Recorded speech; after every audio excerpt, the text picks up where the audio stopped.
Triple trading company எங்களிடம் பாக்கு மட்டை தயாரிக்கும் மிஷின் கிடைக்கும். அதற்கான ரா மெட்டீரியல்ஸையும் வருடம் முழுதும் நாங்களே சப்ளை செய்து வருகிறோம். நீங்கள் செய்யும் தட்டுகளை நாங்களே எடுத்துக்கொள்கிறோம். அதற்கான லோன் வசதியும் செய்து தருகிறோம். இன்னைக்கு நம்ம பார்க்க போற செலிபிரிட்டி விஜய் டிவில ரீசெண்டா டிஆர்பில நம்பர் 1ல இருக்கிற பாண்டியன் ஸ்டோர் சீசன் 2ஓட வில்லனான குமரவேலை பத்தி தான். இவங்கள பத்தின ஃபுல் டீடைல்ஸ் தெரிஞ்சுக்கிறதுக்கு முன்னாடி சேனலை சப்ஸ்கிரைப் பண்ணாதவங்க மறக்காம சப்ஸ்கிரைப் பண்ணிக்கோங்க. அப்பதான் நாங்க போடுற வீடியோஸ் உங்களுக்கு நோட்டிபிகேஷனா வரும்.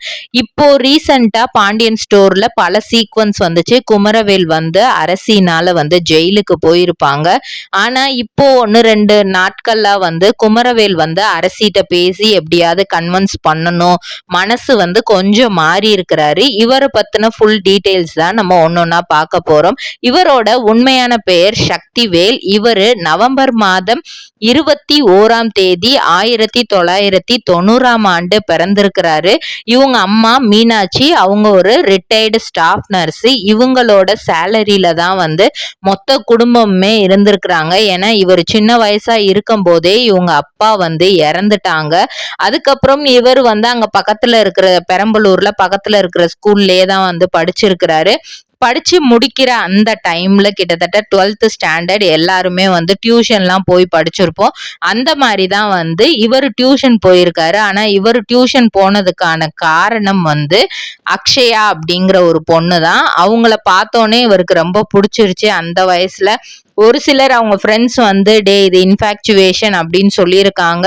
ஒரு சிலர் இது லவ் தான் அப்படின்னு சொல்லியிருக்காங்க. ஆனா அவங்களுக்காகவே அவங்க படிக்கிற டியூஷன்ல போய் இவர் ஜாயின் பண்ணி 1 மாசம்தான். ஆனா அதுக்குள்ளயுமே அவங்க வீட்டுக்கு தெரிஞ்சு போயிருச்சு. அதனால அவங்கள அந்த டியூஷன்ல இருந்து ஸ்டாப் பண்ணிட்டாங்க. அவங்க ஸ்டாப் ஆனனால இவரும் ஸ்டாப் ஆயிட்டாரு. 2 பேர் வீட்லயுமே பெரிய பிரச்சனை நடக்குது. அதுக்கப்புறம் அவங்க எப்படி இருக்காங்க, என்ன ஏது, எந்த டீடைல்ஸுமே உங்களுக்கு தெரியல. இன்னும் சொல்ல போனா ஒரே சரௌண்டிங்ல இருக்கிற கோட்ரஸ்ல தான் 2 பேருமே இருந்திருக்கிறாங்க. ஆனா ஒருத்தரை பத்தி ஒருத்தருக்கு தெரியவே இல்லை. அவங்களும் கிட்டத்தட்ட இவருடைய லவ்வுக்கு எல்லாமே ஓகே அப்படிங்கிற மாதிரிதான் இருந்திருக்கிறாங்க. அப்புறம் 3 இயர்ஸ் அவங்க எங்க படிச்சாங்க என்ன எதுவுமே இவருக்கு தெரியல. இவர் தேட ஆரம்பிச்சிருக்கிறாரு. அவங்கள நிறைய மிஸ் பண்ண ஆரம்பிச்சிருக்கிறாரு. அப்பதான் உண்மையிலே நம்மளோட காதல் ரொம்பவே அதிகமா இருக்கு, எப்படியாவது நம்ம அவங்களதான் கல்யாணம் பண்ணணும் அப்படிங்கிறதுக்காகவே நிறைய தேடிக்கிட்டே இருந்திருக்கிறாரு. நிறைய இடத்துல அவங்க எங்க படிக்கிறாங்க, அவங்க ஃப்ரெண்ட்ஸ் யார்ட்டையாவது டீட்டெயில் கேட்க முடியுமா அப்படின்னு சொல்லிட்டு அவங்களுக்காக நிறைய அலைஞ்சிருக்கிறாரு. ஆனா அவருக்கு எந்த விதமான டீட்டெயில்ஸுமே கிடைக்கல. இவங்க ஹாஸ்டல்ல போய் படிச்ச டீட்டெயிலோ இல்ல எந்த இடத்துல படிச்சாங்கிறதோ தெரிய வரல. ஆனா அவங்க வீட்டுக்கு வர்றதுக்குள்ளேயே அவங்க அப்பா அம்மா அவங்களுக்கு மாப்பிள்ளை பார்த்து வச்சுட்டாங்க. அப்படி மாப்பிள்ளை பார்த்து வைக்கும் போது இவங்க இவங்களோட மனசுல இருக்கிறத அவங்க வீட்டுல சொல்றாங்க. அவங்க வீட்டுல ஒத்துக்கல. அதுக்கப்புறம் தான் இந்த பையன்கிட்ட சக்திவேல்கிட்டயே நம்ம பேசிடலாம், அவங்க வீட்டுல கேட்டாங்கன்னா கண்டிப்பா நம்ம பேரண்ட்ஸ கன்வின்ஸ் பண்ணிடலாம் அப்படின்னு நினைச்சு அவங்க கிட்ட ஃபர்ஸ்ட் டைமா இவங்க டெக்ஸ்ட் பண்றாங்க. முன்னாடி இவர் கொடுத்த அந்த நம்பரை அவரும் மாத்தல. அந்த நம்பரை இவங்களும் தொலைக்காம அப்படியே வச்சிருந்திருக்கிறாங்க. வச்சிருந்தா அவருக்கு மெசேஜ் பண்ணும்போது அவருக்கு சந்தோஷம் தாங்கவே முடியல. இத்தனை வருஷம் கழிச்சும் அவங்க மனசுல நம்ம தான் இருக்கோம், நம்ம அலைஞ்சது வேஸ்ட் ஆகல, அவங்களுக்கும் நம்மள பிடிச்சிருக்கு அப்படின்னு சொல்லிட்டு அவங்க அம்மா கிட்ட போய் இந்த மாதிரி சொல்றாங்க. அம்மா இந்த மாதிரி ஒரு பொண்ணை லவ் பண்றேன், அவங்க நம்ம சரௌண்டிங்ல உள்ள கோட்ரஸ்ல தான் இருக்காங்க, நம்ம போய் பொண்ணு கேட்கலாம் அப்படின்னு சொல்றாங்க. கரெக்டா அவங்க அம்மாவும் ஃபர்ஸ்ட் ஒரு மாதிரி இருந்துட்டு அதுக்கப்புறம் ஓகே ஆயிட்டாங்க. இவங்க ஃபேமிலி எல்லாரையும் சேர்த்து அவங்க பொண்ணு கேட்க போகும்போது அவங்க வீட்டுல பார்த்தா கரண்ட் கட் ஆயிடுச்சு. அதை வச்சே அவங்க வீட்டுல ரொம்ப தப்பா பேச ஆரம்பிச்சுட்டாங்களாம். இது சரியான டைமா தெரியல, நீங்க ஃபர்ஸ்ட் சேரணும்ட்டு பொண்ணு பார்க்க வரும்போதே கரண்ட் போகுது அப்படி இப்படின்னு அவங்க அம்மா நிறைய இதா பேசியிருக்கிறாங்க.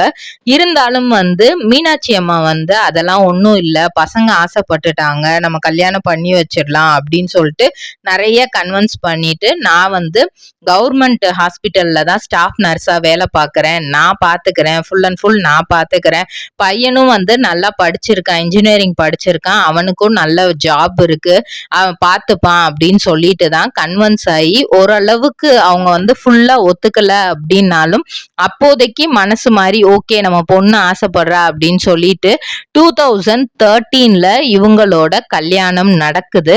அதுக்கப்புறம் வந்து இவங்களுக்கு 2 பெண் குழந்தைகள் பிறக்குறாங்க. ஃபர்ஸ்ட் வந்து நார்மலா அவருக்கு கிடைக்கிற ஜாப் எல்லாம் அவர் பார்த்துட்டு தான் இருக்கிறாரு. ஒரு கட்டத்துல வந்து இதுக்கப்புறம் நம்ம என்ன பண்ண போறோம், நம்மளுக்குன்னு சினிமா இண்டஸ்ட்ரியில நம்ம முன்னாடி ஆசைப்பட்டோம், ஆனா அதுக்கு முன்னாடியே அவருக்கு ஒரு ஆசை இருந்தது, அதுதான் வந்து கிரிக்கெட்ல தான் பெருசா அச்சீவ் பண்ணணும், இந்தியன் டீமுக்காகவே பிளே பண்ணணும் அப்படின்லாம் சின்ன பிள்ளையில நினைச்சிருக்கிறாரா. அதுக்காக நிறைய பிராக்டிஸும் பண்ணியிருக்கிறாரு.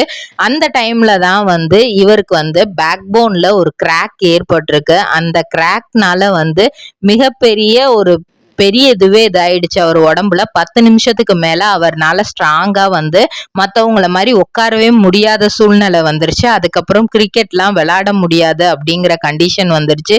இதுக்கப்புறம் நம்ம என்னடா பண்ண போறோம் அப்படின்னு உடஞ்சு உட்கார்ந்த நிலையில தான் அவங்க அம்மா சொல்றாங்க, இது மட்டும் உன்னோட பேஷன் கிடையாது, நீ யோசி, உனக்கு லைஃப்ல வேற ஏதாவது அச்சீவ் பண்ண முடியற ஆசை இருந்துச்சுன்னா நீ அதை ட்ரை பண்ணு, உனக்கு ஃபுல் சப்போர்ட் நான் பண்றேன் அப்படின்னு சொல்றாங்க. அதுக்கப்புறம் ஆஃப்டர் மேரேஜ் அவங்க ஒய்ஃபும் வந்து அவங்களுக்கு ரொம்பவே சப்போர்ட்டிவா இருக்காங்க. அப்பதான் கேபிஒய் நவீனை வந்து இது பண்ணி அவங்க கொஞ்சம் கொஞ்சமா மேல வர ஆரம்பிக்கிறாங்க. ஃபர்ஸ்ட் கேபிஒய் சாம்பியன்ஸ்ல தான் வராங்க. அதுக்கு முன்னாடி நடந்த கேபிஒய்ல பார்ட்டிசிபேட் பண்ண எல்லார்கிட்டையும் கொஞ்சம் கொஞ்சமா பேசுறாங்க. ஆனா கேபிஒய் சாம்பியன்ல பிளட்டி ஸ்வீட் குரூப் அப்படிங்கிற குரூப்புக்குள்ள சேர்ந்து அந்த குரூப் கிட்டத்தட்ட வந்து ஃபைனல்ஸ் வரைக்கும் வந்து டிராஃபியே வின் பண்ணாங்க.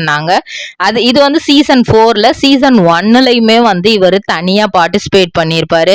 நிறைய ஸ்டாண்டப் காமெடி எல்லாம் பண்ணி கொஞ்சம் கொஞ்சமா மேல வந்திருப்பாரு. எப்படி சிவகார்த்திகேயன் வந்து அந்த கலக்கப்போது யாருல வந்து அதுக்கப்புறம் ஆங்கரா இருந்து நிறைய அவரோட டேலண்ட் எல்லாம் யூஸ் பண்ணி சினிமால வந்தாரோ, இவரும் அதே மாதிரி கேபிஒய்ல கலந்துக்கிட்டு தான் மேல வந்தாரு. ஒரு தடவை சிவகார்த்திகேயனை மீட் பண்ற சான்ஸ் கிடைக்கும் போது அவர் வந்து கண்டிப்பா என்னோட மூவில உனக்கு நான் சான்ஸ் தரேன் அப்படிங்கிற மாதிரி சொல்லியிருந்தாரு. அது மட்டும் இல்லாம கேபிஒய் பாலாவும் அந்த டைம்ல தான் அதுல பார்ட்டிசிபேட் பண்ண வந்திருக்கிறாரு. அப்ப கேபிஒய் பாலா வந்து இவர்கிட்ட நிறைய தடவை பேசின ஒரு விஷயம் வந்து ஹர்ஷா ஷாயை பத்தி தான். அவர் எப்படிலாம் ஹெல்ப் பண்றாரோ அதே மாதிரி நானும் ஹெல்ப் பண்ணும், என்கிட்ட இருக்கு என்ன பணம் இருக்கோ அதை வச்சு மக்களுக்கு ஹெல்ப் பண்ணும், அவரை மாதிரி என்கிட்ட நிறைய பணம் இல்லை, ஆனா இருக்கிற கொஞ்சம் பணம் இருந்தாலும் அந்த பணத்துக்குள்ள யாருக்கெல்லாம் ஹெல்ப் பண்ண முடியுமோ அதெல்லாம் பண்ணணும் அப்படின்னு சொல்லி சொன்னது.